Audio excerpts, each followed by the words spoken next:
Hey there, third grader. It is Miss Olvera, and I am back today to talk more about conjunctions.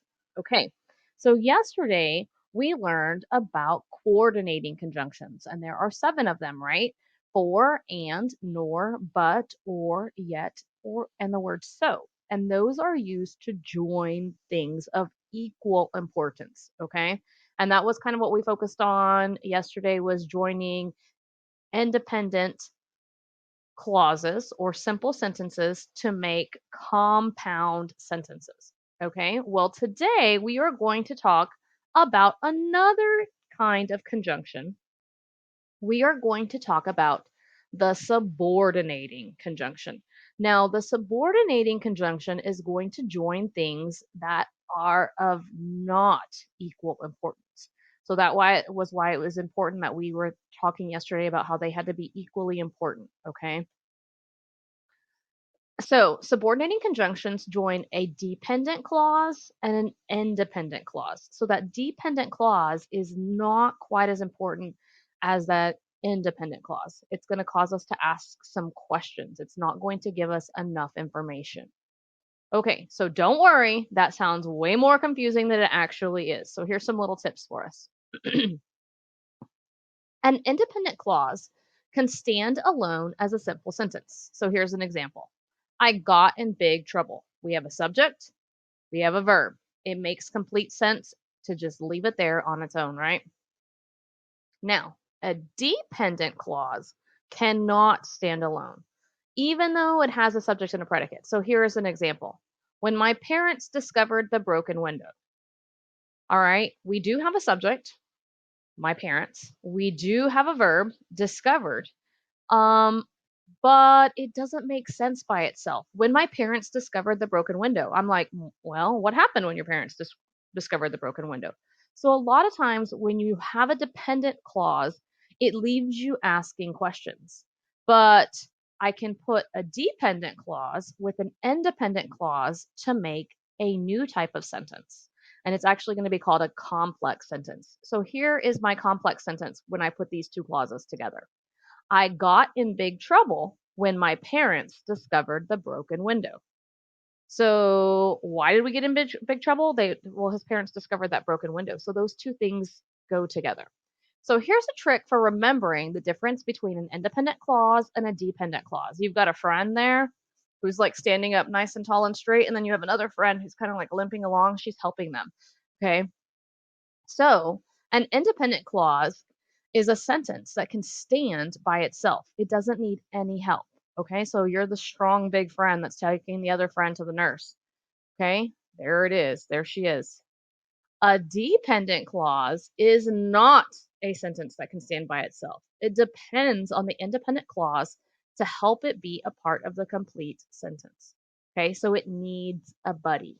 It needs a buddy. It has to have a buddy. So let's read a sentence and determine which clause is the independent clause and which clause is dependent. Okay, remember, independent clause can stand alone. A dependent clause needs a buddy to make sense. As soon as I get home from school, I eat a snack.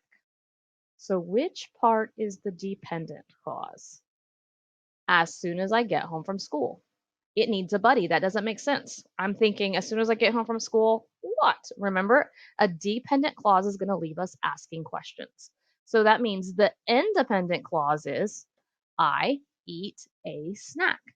And that makes complete sense by itself. It is an independent clause. It is a simple sentence. So let's look at some more examples. After the movie was over, we went to the Dairy Queen. Which part of the sentence is the independent clause that can stand alone and it would still be a complete sentence? Think for a second.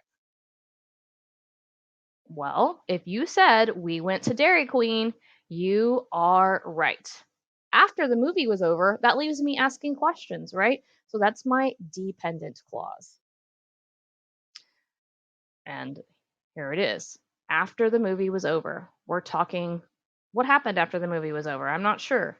Okay, so it leaves me asking questions. This is a fragment. It is not a complete sentence. As soon as you finish painting, I need to clean. As soon as you finish painting, I need to clean the brushes. So which part of the sentence is the independent clause? I need to clean the brushes. I have a subject, I have a verb, and it can stand alone.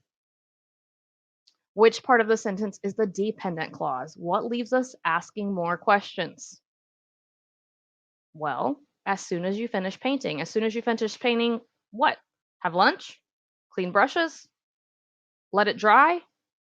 There's a lot of things that could happen there. So that we need the independent clause, we need our buddy to help that dependent clause make complete sense. Let's look at another one. I am going to tell the teacher unless you apologize right now. Which part of the sentence is the independent clause?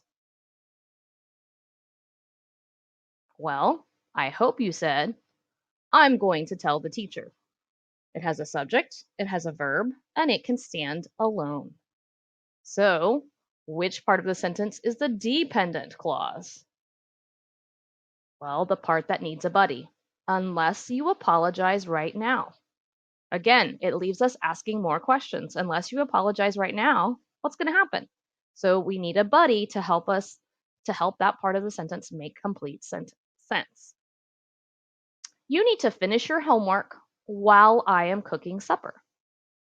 Which part of the sentence is the independent clause? Hopefully, you said you will need to finish your homework. So, which part of the sentence is the dependent clause? While I am cooking supper, it leaves us asking questions. It needs a buddy to give us the rest of the information. What's happening while I'm cooking supper? Here's another one. If I don't clean my room, I will be in big trouble with my mom. Which part of the sentence is the independent clause, the part that can stand alone? Hopefully, you said, I will be in big trouble with my mom. So that leaves me asking, which part of the sentence is the dependent clause, the part that needs a buddy? If I don't clean my room, I need that buddy to tell what's going to happen if I don't clean my room. Okay, so when you construct a sentence that joins an independent clause and a dependent clause, you are forming a complex sentence. And we actually talked about these a couple of weeks ago. And we're going to be talking about them a little bit more tomorrow. So these are some of the most common subordinating conjunctions. This is by no means all of them, but this is a lot of them. So after, although, as if, as long as much as soon as though, because. That's one that we use a lot in third grade. Before, even if, even though. That's another one we use a lot. If, that one we use a lot too. In order, since, so that, than, that, though, unless, until, when, whenever, where, wherever, whether, while. So there is a huge list of subordinating conjunctions that we can use to join a dependent and an independent clause, or that's starts, these subordinating conjunctions start that dependent clause. Okay, so we're going to talk a little bit more about subordinating conjunctions tomorrow, boys and girls. I will see you then.